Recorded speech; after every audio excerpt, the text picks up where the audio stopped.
Hi guys, welcome back to my channel. So today I'm going to finish up the Nanny Diaries series that I had entitled Mr. Crusty Feet and the Trophy Wife. So I will leave the links below of the different videos that I did on this subject so that if you're just new here or you haven't had a chance to watch any of my Nanny Diaries series, I do have a playlist with all of my Nanny Diaries series listed in there, and you can go back whenever you have time and catch up on all of this. It's a lot of fun listening to some of the experiences that I went through during the years that I worked as a nanny. So this was actually the last nanny job that I did. And I don't remember the exact year that it was, probably about 2014 or 15, I guess. But anyway, I had found out about this particular job from the girl who used to be the nanny at one of my jobs that I entitled Dr. Steroid. So she had left there, and she was doing some type of this sales type with makeup, in-home parties and things like that, having to do with makeup.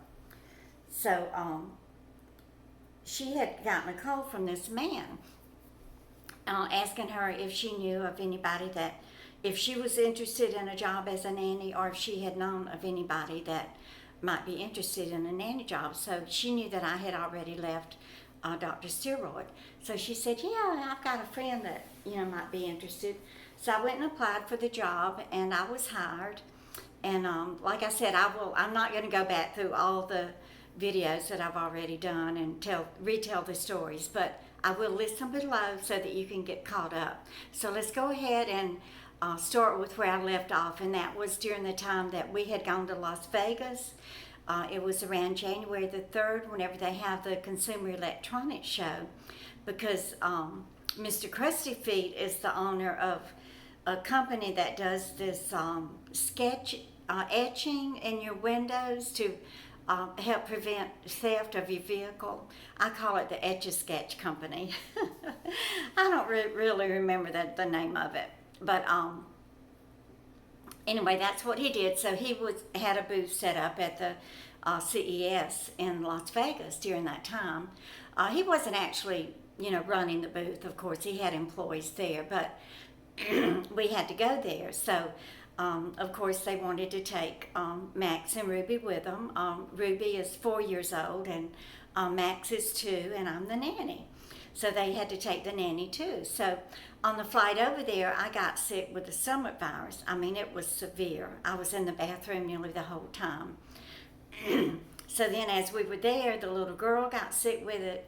And then, so where I left off, the little girl had gotten sick, and we had gotten kicked out of the MGM because of Mr. Crusty Feet and one of his lunatic rages. And that video is linked below. So that Saturday that we got kicked out of the MGM, and we had to go rent 2 rooms in another hotel, they also had an appointment at the bridal salon. So unbeknownst to me, they had planned on getting married while they were in Las Vegas. And they had already made arrangements to get married there in the canal on one of the Venetian boats there at the Venetian. So that particular Saturday, they had an appointment for the trophy wife at the bridal salon. So they rented a van with child car seats in it, which was good because I did not like. I didn't want to be riding in a car with no child restraints. So we had the children in the car seats and everything. So now they didn't. The trophy wife did not want the 4-year-old to know that she was marrying Mr. Crusty Feet because she didn't want her ex-husband to know about it, and she knew that if the 4-year-old knew, then she would go and tell her daddy about it. So this was all a very badly kept secret. So while they were in the bridal salon and the trophy wife was getting fitted for her bridal gown and everything, then the 2-year-old got sick with the vomiting and the diarrhea. So here I am in this old Dodge Caravan with the 2 kids strapped in the car seat, and the baby just starts vomiting everywhere, and then diarrhea just starts oozing out from his diaper and everywhere. So, it was cold. I don't know what the temperature is in Las Vegas, but I guess in January it was probably in the 60s. So I had to take the baby out of the car seat and just put him outside of the car in the grass and the parking. I guess it was a parking area. I don't remember it being asphalt. It seems like we were in a grassy area. Maybe they parked us in the back so that the daughter wouldn't see any kind of bridal gowns coming in and out. So I had to get the 2-year-old out of the car seat and strip him. So I had nothing to clean him up with. I had the diaper bag, which had some wipes in it and more diapers and a couple of sets of clothes, but the baby was just covered in vomit and diarrhea. So I called Mr. Crusty Feet and I said, can you come help me? The baby, has thrown up everywhere and has diarrhea. So he came out and said, oh no, my God, what are we going to do? So I said, well, go get some water or something. So he went back into the bridal shop and got several bottles of water and brought it out. So we just took the water and just poured it all over that baby. And I just cleaned him up, the best that I could. And by the time I got him cleaned up, he vomited again and had more diarrhea. So eventually I got the baby cleaned up and dressed and back with another jacket and everything on to keep him warm. And we got him back in the van and turned the heater on and everything. So finally, the trophy wife came out with this big, beautiful, it was in a garment bag, but you could still see it was a big, gorgeous bridal gown. So we finally made it back to the hotel, and we were in a different hotel then because we had gotten kicked out of the MGM. So I had to unpack everything and try to get the kids situated, and y'all, it was just a horrendous nightmare, all that I had to go through. So that they could enjoy their little trip to Las Vegas and their marriage ceremony. So we finally made it. The baby finally, got settled down and cleared up, and we got him some Pedialyte and everything. By then, the 4-year-old had gotten over her vomiting and diarrhea, and I had recovered from it also. So we did spend the night there in the new hotel. I don't remember which one it was. I can't remember the name of it. There's so many there. And then that Sunday, Mr. Crusty Feet and the trophy wife, they went and had their little marriage ceremony there in the Venetian, on the Venetian, the boat and everything. So, of course, we weren't invited. I did not go to it, and neither did the children. They didn't want the children to know about it. So we made it through that Sunday, and they got married and everything. And then that Monday morning, we checked out of the hotel and caught our flight and flew back into LaGuardia. And then we went back to the house there, their beach house there, and on an island there out from Lavallette, New Jersey. So basically, that was January, and then, I managed to make it through a few more days working with them, and things just started getting worse and worse and worse.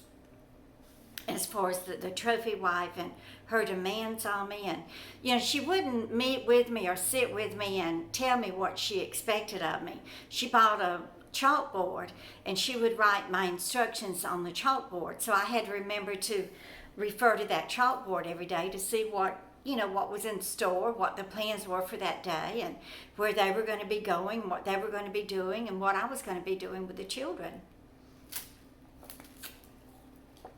So the children woke up early, around 6:30 or 7, and I had to get up at 5:30 so that I could drink my coffee and get my shower and get dressed and get my breakfast before I got really busy with the children. So it was early one morning. I think it was a Wednesday, because I remember that they had paid me through that Sunday, and they were paying me $400 a week. But that was for 6 days a week, and I would have one day off, which was exactly 24 hours. So if I left at 10 o'clock on a Monday morning, then I had to be back at 10 o'clock on a Tuesday morning. So I really had hardly no time off. And then I wasn't even getting $100 a day. So this was early one morning, about 6:30, and the children had woke up, and I had gotten them out of their bed, and she let them have chocolate milk. So I would make their chocolate milk out of Nestle's Quick, and both of them drank the chocolate milk in a bottle. Even the 4-year-old would drink it out of a bottle. So they had their chocolate milk, and then I had done laundry the night before. So I had a load of laundry that had just dried, and I had dumped them on my bed. I had my own little nanny suite. It was, the bedroom with a private bath off from the living room area. So I had the children in my room with me, and they were playing, and I was over on the bed folding all the laundry. And then the trophy wife had come downstairs, and she was in the kitchen making her coffee. So the 2-year-old, had climbed up on a little stool, and he was over by the light switch. And y'all know 2-year-olds love flicking the light switch on and off. So he could barely reach it. So when he could get it on, it made him really happy. But then he was having trouble turning it back off. So he would finally manage to get his little finger up there and turn it off and back on. But if he couldn't get it up there, then he would just start crying. And this child cried all the time. He was the worst child, with crying and whining and throwing temper tantrums and everything. So he was over there trying to get that light switch on and off, and he was crying and everything. And I was just folding the laundry. So that trophy wife, she just looks over there at me and she goes, "Well, what do you know? You're doing laundry and he's trying to play, and you're just ignoring him and doing laundry. What do you expect?" Well, y'all, that just pissed me off to no end. I mean, there I was up at 6:30 in the morning, taking care of her kids, had slept very little myself, and doing her laundry, and then she's going to scream and yell at me. So I went ahead and I just stopped. I just left everything alone. I took the 2-year-old and handed him to her. I got the little 4-year-old, I scooted her out of my room. I closed my bedroom door and locked it. And I got my suitcase out, and I packed everything that I had there. And I just walked out to my car and just left. I didn't even ask them for the 2 days pay, that I believe it was 2 days pay that they still owed me. I just left, and I never looked back. And that was the best decision I ever made, y'all. And I never ever went back to doing another nanny job, because y'all know from all my other nanny stories that they never turned out good. These people just expect way too much from you. I'm not saying that all nanny jobs are like that, because I know they are not. Most nannies are loved and respected and accepted as part of the family, especially my sweet nanny Tuesday. I know that you do have 2 children that you nanny, and the parents are good to you, and I'm so grateful for that.